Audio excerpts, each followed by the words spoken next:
If you're looking to self-publish a book, you've got a lot of partnership options available to you. In this video, I'll be reviewing one of those options, Ingramspark. Let's discuss the pros and cons of self-publishing your book using Ingramspark. I've used Ingramspark myself, so I'll give you my take on whether or not I'll be using Ingramspark in the future. What's up, storytellers and self-publishers? I'm Sherer, co-writer, director, and co-producer of the novel and full cast audiobook of Death of a Bounty Hunter, here behind me on the wall, and the Amazon top-selling novel Timeslingers, which my co-writer Nathan Sheck and I published through Ingramspark.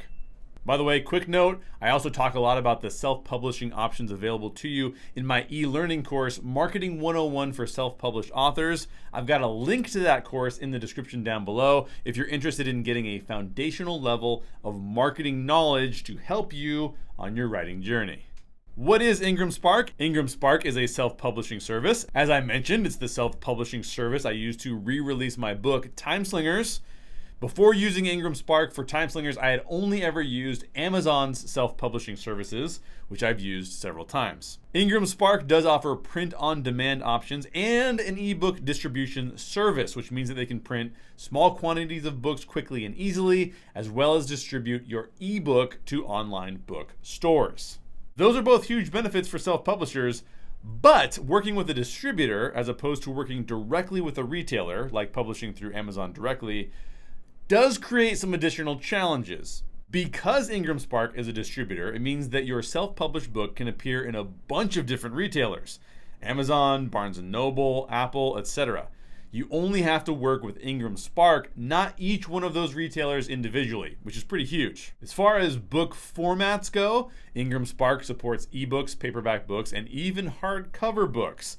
And that last point is important because many of the retailers who offer self-publishing services do not support hardcover formats. But the services retailers offer are always changing, so just verify that before you choose a service for your self-published book. Let's start with the benefits of self-publishing through Ingramspark. The first, as I just mentioned, is that you've got the option to publish a hardcover version. If that's something you need, Ingramspark can do it. Many retailers do not offer that, but Ingramspark does. I haven't printed a hardcover book through them, so I can't speak to how it works. But if you have, leave me a comment down below and let me know about your experience. Second, distribution through Ingramspark is super simple. You can distribute your book all over the world in multiple formats through a bunch of different retailers working only with Ingramspark directly. That is a big deal. That convenience does come with a couple major drawbacks that I'll talk about in a minute, but the convenience of publishing to multiple services should not be ignored. And the third advantage of self-publishing through Ingramspark, with one major exception, Ingramspark's interface is fairly simple and straightforward, which makes submitting your self-published book pretty easy. But that one exception is very important. So let's jump into that. The drawbacks of using Ingramspark, and some of those drawbacks may be deal breakers for you. First, my biggest complaint about Ingramspark is their reporting. Obviously, as a distributor, Ingramspark has to wait for the retailers, wherever your customers buy your book, to give them the data before they can report that data back to you. I can't blame Ingramspark for the delay in getting that data because they have to wait for the retailers to submit that data to them, but it's something that they need to get way better at because it's a big issue if you're trying to track your book marketing efforts to try and determine what's working. Here's the problem. Ingramspark reports ebook sales data anywhere from 25 to 55 days after an ebook sale has occurred. That's because Ingramspark gets the data 25 days after the close of the previous month. If you want January sales data for Kindle book sales, you will not get that information until late February or even early March. For me, that's a big problem, and that problem has literally cost me hundreds of dollars. If you're testing a new ad campaign or you did a guest spot on a podcast and you want to know how that specific marketing activity impacted your sales figures, you may be waiting up to 2 months to get the ebook sales data from Amazon into Ingramspark. And you're not going to get details like sales per day. The reason this is so impactful to me is that a large majority of my sales for Timeslingers came through Amazon Kindle. Probably as much as 99% of the books I sold were sold to Kindle users. That delay in data is meaningful. At first, I was making money by advertising my book. The data from Ingramspark confirmed that, just albeit later on down the road. So I increased my advertising spend. But after I had increased my ad buys, I had to wait 2 months to discover that I had stopped making money somewhere along the line. If I had been able to see real-time numbers, I would have known that the ads had stopped working. Instead, I lost money for 2 months in a row waiting to get the sales data back from Ingramspark. That's bad enough, but I also have one other major issue with Ingramspark's reporting. Based on my analysis of their data, they report book sales for the wrong month. Meaning that they report book sales, particularly ebook sales, not for the month the book was actually sold, but rather in the month the report the book was sold became available, which, as I've already said, is delayed. Let me try and make this a little less confusing. What I mean to say is that if I pull a report trying to get January sales data, what Ingramspark actually returns is December's sales data because they received December's sales data in January. So their January report is actually December sales. Now, if I'm wrong about that, someone please correct me, but I've run multiple comparisons between Facebook conversion data and Ingramspark reporting data, and that's what it looks like to me, which can be very confusing. The basic issue is that it's unclear when your books were sold. But if you're running marketing campaigns, you really want to know when your books were sold.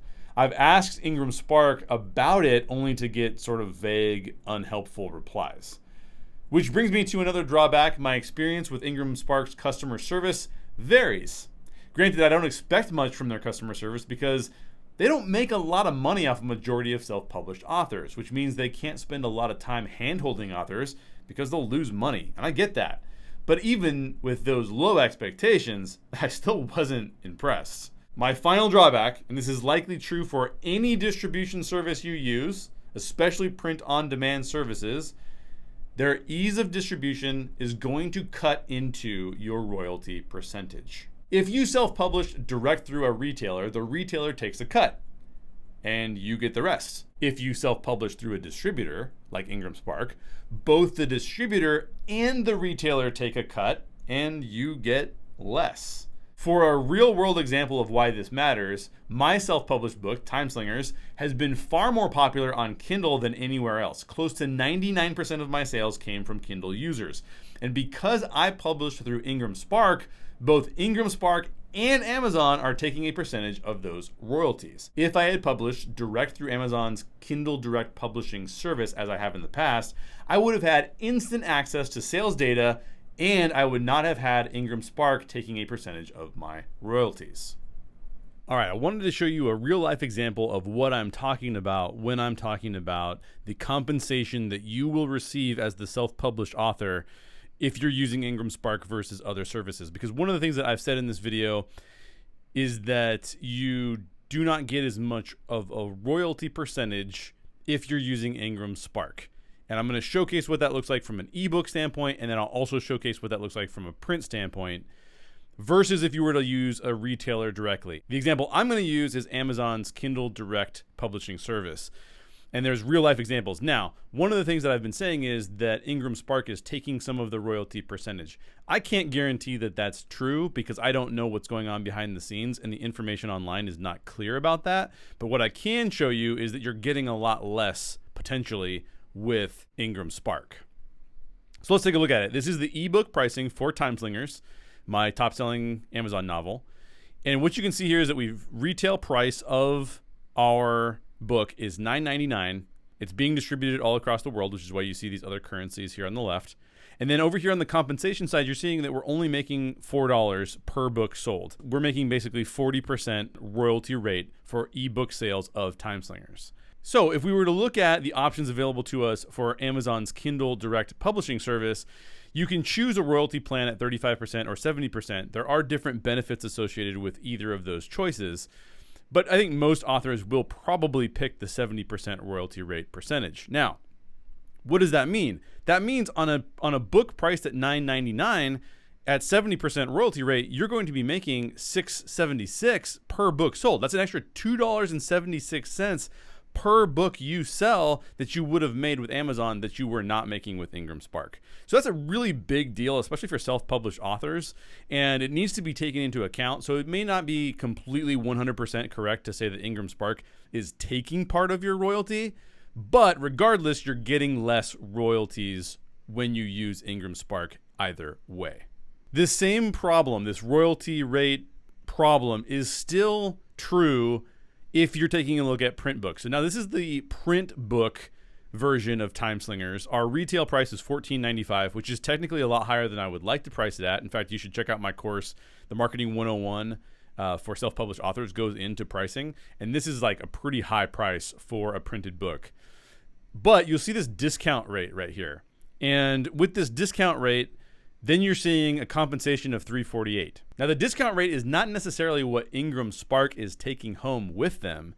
What it means is that they're discounting the book when they sell it to a retailer who's going to then sell the printed version. So the retailer will pay 50% of the retail price so that the retailer makes money. If you said like 100%, then the retailer probably wouldn't even offer your book because they would not make any money off that book. But look at what it does to your compensation. Your compensation plummets. So this is what happens when you use a distributor and you're not going through the retail company specifically. Again, Ingramspark is a distributor versus a retail organization like Apple or Amazon or Barnes & Noble Press or something along those lines. So here's the bottom line. Overall, I'd give Ingramspark a C grade or maybe a 5.5 out of 10. I recommend Ingramspark if, one, you want the convenience of wide distribution without having to do a lot of that work yourself. Just know that they're going to cut into the royalty percentage you earn. Or two, if you want a hardcover edition of your book. But if your main focus will be ebook sales, I don't recommend Ingramspark because of the data and reporting issues I've already talked about. I would consider using Ingramspark in the future if I want to self-publish a hardcover edition, but not if I'm focused on an ebook option.